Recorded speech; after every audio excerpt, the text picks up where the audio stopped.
دیکھیں ایک یہ تو الیکشن پروسیس ہے، الیکشن پروسیس میں ایک ریمیڈی آپ کے پاس اویلیبل ہے کہ اس کے خلاف آپ اپیل فائل کریں گے اور ٹرائیبیونل اس کو ڈیسائیڈ کریں گے. ٹرائیبیونل بھی ہائی کورٹ کے ججز ہوتے ہیں. ہمیں کبھی یقین ہے انشاءاللہ تعالیٰ کہ جوڈیشری انٹروین کرے گی اور ان کو سارا سیٹ اسائڈ کرا لے گی. لیکن ایک میٹر آف کنسرن ضرور ہے کہ آر او صاحبان ایسے ان لوگوں کو ان لٹیگیشن میں انوالو کر کے اتنے ٹیکنیکل گراؤنڈ پہ آپ اتنی لائٹلی لے کر کے اس میٹر کو کیوں پرولانگ کر رہے ہیں؟ کیوں آپ ایسی فریولس لٹیگیشن کی طرف لوگوں کو فورس کر کے وہ جائیں؟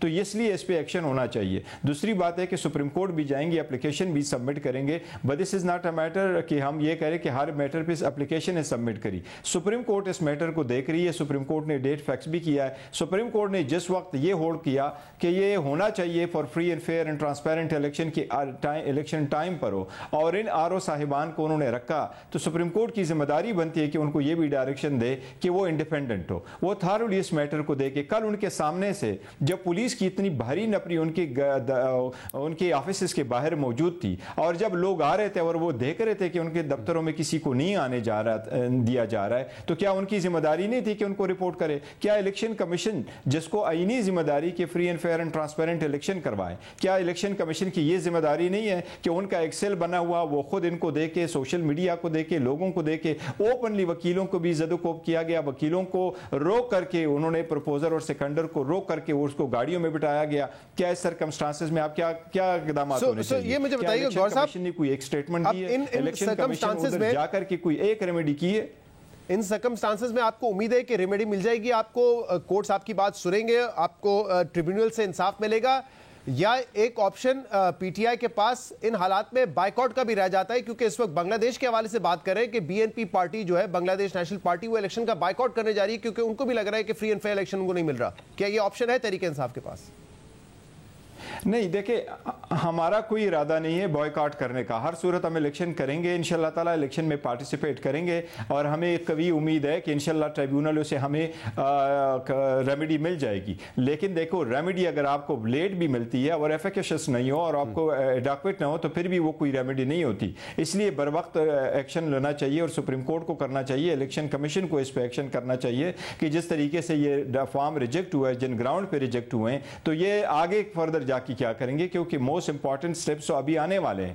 تو الیکشن کی طرف بوائیکاٹ کی طرف ہم بالکل نہیں جا رہے ہیں. لیکن ایک میٹر بہت بڑا کنسرن کا ہے اور وہ یہ ہے جس طریقے سے بلے کا ایک ایشو بنایا گیا اور الیکشن کمیشن بہا بزد ہے جنہوں نے 175 پارٹیز کے سارے الیکشن جس طریقے سے ایکسپٹ کیے ہیں، ہمارا الیکشن نہیں ایکسپٹ کر رہا، جبکہ ہم سے بہترین الیکشن کروائے اور آئین اور قانون کے مطابق کروائے، اپنے پارٹی کے آئین کے مطابق ہم نہیں کروائے. اگر ہمارے سارے آپ ہم سے بلہ لیتے ہیں اور 227 ریزرو سیٹ جو پاکستان میں وہ آپ کسی اور کو دیتے ہیں تو اس کے الیکشن پہ کیا اثر پڑے گا؟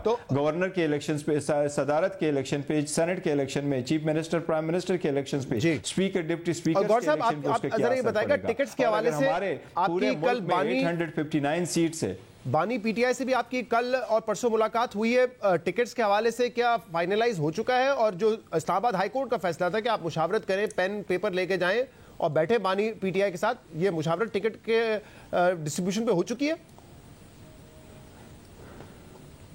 نہیں، ابھی ہوئی نہیں ہے. اسلام آباد ہائی کورٹ نے آرڈر کر لیا تھا اور مجھے فون ضرور آیا تھا جیل اتھارٹیز سے کہ ان کو اجازت مل گئی اور وہ مجھے 2 دن کا ٹائم دیں گے، صرف ایک بندے کو دیں گے. لیکن انہوں نے مجھے کہا کہ آپ ٹیوزڈے اور وینسڈے کو آپ کو ٹائم دیں گے اور آپ اپنے ڈاکومنٹیشن لا کر کے خان صاحب کے ساتھ کنسلٹیشن کر سکتے ہیں. تو یہ کنسلٹیشن انشاءاللہ تعالیٰ ٹیوزڈے اور وینسڈے دونوں دن ہوگی. یہ مجھے کمیونیکیٹ کیا گیا ہے سو فار. آپ کے لوگوں کے ٹکٹس جو ہے وہ مسترد کیے جا رہے ہیں، کاغذات مسترد کیے جا رہے ہیں، لیکن پھر بھی الیکشن ڈیلے نہیں ہونے چاہیے. آپ چاہتے ہیں کہ الیکشن 8 فروری کو ہی ہوں؟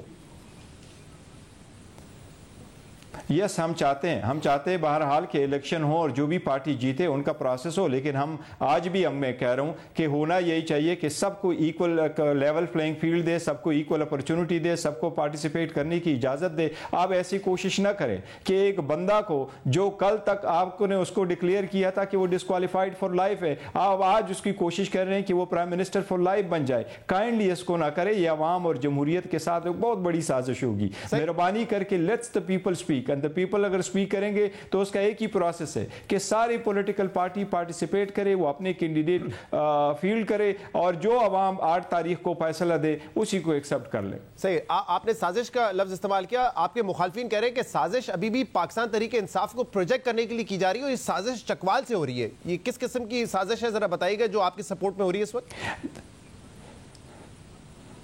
دیکھو, میں یہ کہہ رہا ہوں کہ اس وقت تو ٹارگیٹ ہم ہو چکے ہیں, ہماری حکومت ہو چکی ہے, ہم ٹارگیٹ ہے. میجارٹی اب اور جو پولیٹیکل کارڈر ہے وہ ادھر ان ہائیڈنگ ہے یا اریسٹڈ ہے, اور ان کے نامینیشن فارم ریجیکٹ ہو رہے ہیں. فائدہ کس کو ہو رہا ہے؟ اس کو فائدہ ہوا ہے جو باہر سے آیا, جو کبھی جیل نہیں گیا, جس کے کیسز ختم ہوئے, جس کو فیسیلیٹیٹ کیا گیا, جو آج بھی بن رہا ہے کہ میں پرائم منسٹر بن رہا ہوں, ان کے لوگ جا رہے ہیں, ہماری بات ہوئی ہے. یہ تو نہیں ہونا چاہیے کہ آپ ایک پارٹی کو فیسیلیٹیٹ کریں, وہ کوئی بھی کرتا ہے تو نہیں ہونا چاہیے. اور اس میں کون کر رہا ہے؟ میں صرف اور صرف کہہ رہا ہوں الیکشن کمیشن کو, یہ آئینی ذمہ داری آپ کی ہے, یہ آئین اور قانون نے آپ کو ذمہ داری دی. آپ 5 جج صاحبان جو بیٹھے ہیں, آپ 5 ممبران صاحبان جو بیٹھے ہیں 25 کروڑ عوام کے بہاف سے, یہ آپ کی ذمہ داری ہے کہ ان کو جمہوریت میں یہ پارلیمان کس طرح بہت شکریہ. یہ آپ کی ذمہ داری. بیرسٹر گوہر علی خان, چیئرمین پاکستان تحریک انصاف, ہمارے ساتھ موجود تھے. پروگرام میں ایک بریک شامل کرتے ہیں, اس کے بعد مزید بات کریں گے. اسٹے ود اس.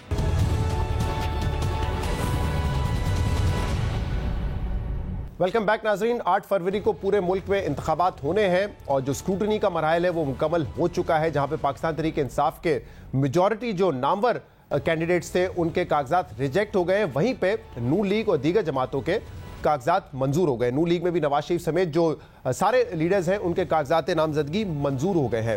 اور نون لیگ اس سے پہلے پارلیمانی بورڈز کی بہت ساری میٹنگز کر چکی ہے, جہاں پہ ٹکٹوں کی تقسیم کا فیصلہ بھی ہو چکا ہے, اور اس کے بعد منشور اکنامک پالیسیز اور دیگر مراحل پر کام ہو رہا ہے.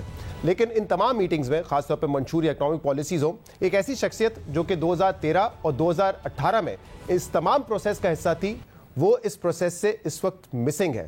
ان کا نام ہے محمد زبیر صاحب, اور وہی آج ہمارے مہمان ہیں, پی ایل این کے رہنما محمد زبیر. زبیر صاحب, بہت بہت شکریہ وقت دینے کے لیے. Thank you for the introduction. But میں ایک وضاحت اور دوں. 2013 میں نے نیا جوائن کیا تھا, اور جو اکنامک پالیسی تھی مینیفیسٹو کے لیے وہ میں نے ہی بنائی تھی. جی میں نے اسحاق ڈار صاحب رہنمائی کر رہے تھے, اور لیکن جیسے بنائی تھی اور ان کے اوکے کرنے کے بعد ویسے ہی آئی تھی اس میں. جی میں نے اسی لیے کہا اس پروسیس کا آپ حصہ تھے, لیکن میں نے کہا رہنما نون لیگ, میں نے یہ نہیں کہا ترجمان نواز شریف یا ترجمان مریم نواز, بیکاز جیسے کبھی کبھی ہم کہتے ہیں کہ جو میرٹل سٹیٹس ہوتا ہے وہ کمپلیکیٹڈ ہوتا ہے. مجھے لگتا ہے آپ کا جو پولیٹیکل سٹیٹس ہے اس وقت پی ایم ایل این میں تھوڑا کمپلیکیٹڈ ہے, تو آپ ایکسپلین کر دیں کہ آپ رہنما ہیں یا ترجمان ہیں مریم نواز کے؟ رہنما ہی کہہ لیں, میرا خیال ہے ترجمان نہیں ہے. نہیں بالکل, نہ نواز شریف کے نہ مریم نواز کے. بالکل. تو یہ کیا, ذرا مجھے پہلے آپ کے اپنے حوالے سے بتائیے, کیونکہ 2013 سے 2018 تک آپ نے پارٹی میں بڑی جلدی ترقی کی. پارٹی میں آیا, آپ نے کہا اکنامک پالیسی بنائی, پھر آپ پرائیویٹائزیشن, میڈیا کے اس میں تھا, میڈیا کے اس میں تھے, پرائیویٹائزیشن میں آپ رہے, بورڈ آف انویسٹمنٹ میں رہے, پھر آپ گورنر بھی بنے. جلدی آپ نے ترقی پارٹی میں کی. مشکل وقت میں آپ پارٹی کے ساتھ تھے, جب کوئی اور نہیں بولتا تھا, اس وقت بھی آپ نے پارٹی کا دفاع کیا بطور ترجمان. لیکن نہ اب آپ الیکشن لڑ رہے ہیں, نہ آپ منشور کمیٹی کا حصہ ہے, نہ اکنامک پالیسی ٹیم کا حصہ ہے, کہیں آپ نظر نہیں آتے. کیا ہوا کیا؟ یہ تو خیر جو 2013 سے 2018 تھا, جب میں ایکسپیکٹ بھی نہیں کر رہا تھا, کیونکہ 9 مہینے ہوئے تھے مجھے پارٹی میں آئے ہوئے, اور اسینشلی میں نے جو سپورٹ کیا تھا پارٹی کو, میڈیا پالیسی جو ہم چلا رہے تھے بیفور دی الیکشنز 2013, اس کا میں ایک ظاہر ہے one of the 3 main people I was involved in that. پھر اس کے بعد جب الیکشن سیل بنا تو اس میں 6-7 لوگ تھے, میاں نواز شریف, شہباز شریف صاحب, مریم نواز, اسحاق ڈار صاحب, انوشا رحمان, پرویز رشید اور میں. تو ظاہر ہے باقی سب تو اپنے حلقوں میں تھے, تو وہ ایک بڑی اچھی اپرچونٹی تھی آپ کو وہ الیکشن سیل پہ حصہ. But I was not expecting کہ جی مجھے کوئی پوزیشن ملے گی, بیکاز اتنے پرانے لوگ تھے. سو آئی واز پلیزنٹلی سرپرائز جب میاں نواز شریف نے مجھے آفر کیا. بائی دا وے سب سے پہلے انہوں نے FBR چیئرمین کا مجھے آفر کیا تھا after the elections had taken place, but وہ ایک لمبی کہانی ہے, وہ نہیں ہوا. پھر بورڈ آف انویسٹمنٹ میں مجھے لے کے آئے, اور وہ بڑی امپورٹنٹ پوزیشن تھی, مینٹ کہ I have to be very close with the prime minister. ان کے تمام دوروں میں میں ساتھ ہوتا تھا, تو ظاہر سی بات ہے بڑے آنر کی بات تھی. پھر اس کے بعد پرائیویٹائزیشن, بیکاز میاں صاحب کو یہ پتا تھا کہ پرائیویٹائزیشن مجھے that was very close to my heart during all that process of 2012-2013, جو میں ٹیکس ریفارمس کی بات کرتا تھا, پرائیویٹائزیشن. دا ایشوز آج بھی 10 سال کے بعد وہی ایشوز ہیں, چیلنجز ہیں کہ جی ادھر ریفارم ہونا چاہیے, یہ ہونا چاہیے, پبلک سیکٹر انٹرپرائزز کی جو بدحالی ہے. So that is why I was moved in to privatization. اور اس کے بعد جیسے آپ نے کہا گورنر, اور پھر جب وقت آیا, مشکل وقت آیا 2018 میں, 2017 میں ہی مشکل وقت شروع ہو گیا تھا جب ڈسکوالیفیکیشن ہوئی ہے نواز شریف صاحب کی جولائی 28 2017 میں. تو وہ ڈسکوالیفیکیشن کے بعد ہمیں پتہ تھا, تمام پی ایم ایل این کے لیڈرز کو پتہ تھا کہ اب ہماری باری نہیں آئے گی, اب ہمیں we are on the receiving end, despite being in power, وہ ہم پاور کو استعمال کرنے کے قابل نہیں تھے, تو سب کچھ رک گیا تھا. اور اس وقت بھی ظاہر سی بات ہے پارٹی کے ساتھ کھڑا ہونا تھا, بیکاز آپ کو پتہ ہے توڑ پھوڑ شروع ہو گئی تھی, اور سخت ترین وہ انسینٹیوز بھی دیے جاتے تھے, ڈرایا دھمکایا بھی جاتا تھا, سب کچھ کیا جاتا تھا. پھر آپ نے ساؤتھ آف پنجاب میں دیکھا, آپ نے بلوچستان میں دیکھا, آپ نے دوسرے پی ایم ایل این کے لیڈرز کو دیکھا ان کو. سو اس میں ظاہر ہے میں بھی تھا, اور میں چونکہ سمجھا جاتا تھا کافی close with Maryam Nawaz and Nawaz Sharif. اس کے بعد جب الیکشنز ہوئے 25 جولائی کو, انفیکٹ الیکشن سے پہلے آپ کو شاید یہ آفر بھی کی گئی تھی کہ اگر آپ پارٹی کی قیادت کے خلاف بیان دیتے ہیں تو آپ بطور گورنر مزید کنٹینیو کر سکتے ہیں اگلے سیٹ اپ میں بھی. اچھا, یہ جو لیٹر ہوا ابھی پریس کانفرنسز زیادہ مشہور ہو گئی, تو مجھے اس وقت جو انسینٹیو دیا تھا کہ آپ ایک پریس کانفرنس کریں اور نواز شریف کے بارے میں کہیں کہ جی وہ کرپٹ ہیں سو آن, اینڈ میں اتنا ڈس آنیسٹی تو کر ہی نہیں سکتا تھا. میں نے تو کچھ دیکھا ہی نہیں. 5 سال I had been very very close, مطلب پرائم منسٹر ہاؤس میں روز جانا, آنکھوں سے کچھ دیکھنا, کانوں سے. آپ اتنے تو انٹیلیجنٹ ہوتے ہیں. ویسے اس فیصلے میں نواز شریف صاحب کی لائلٹی تو ہوگی آپ کی نظر میں, بٹ آپ کی بیگم نے بھی کہا تھا میں چھوڑ کے چلی جاؤں گی آپ کو اگر آپ نے نون لیگ چھوڑی. وہ اب بھی کہتی ہیں, وہ اب بھی کہتی ہیں. اسی لیے آپ نون لیگ میں ہیں ابھی تک؟ میرا خیال ہے میں ہوں. جی بالکل, جیسے شاہد کا کھانا باسی ہے ویسے میں بھی ہوں. بس اتنے ہی ہیں, مطلب ہے بھی اور نہیں بھی. ہاں, مطلب کسی فیصلہ سازی میں نہیں ہوں, نظر انداز کیا. لیکن اس کے بعد جب الیکشن ہو گئے تو الیکشن کے بعد I was the only governor who resigned despite the fact کہ میں نے آفر کی تھی, اور پھر کاؤنٹر آفر یہ آئی تھی کہ سب ریزائن کرے, سب پیچھے ہٹ گئے تھے. اینڈ آئی وینٹ اہیڈ, اور وہ ناراض کرنا تھا ان قوتوں کو جو نہیں چاہتے تھے.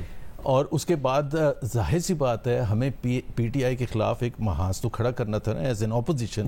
تو وہ چاہے میڈیا ہو, الیکٹرانک میڈیا ہو, پرنٹ میڈیا ہو, تو اگر سب سے آگے بڑھ کے جو کر رہا تھا.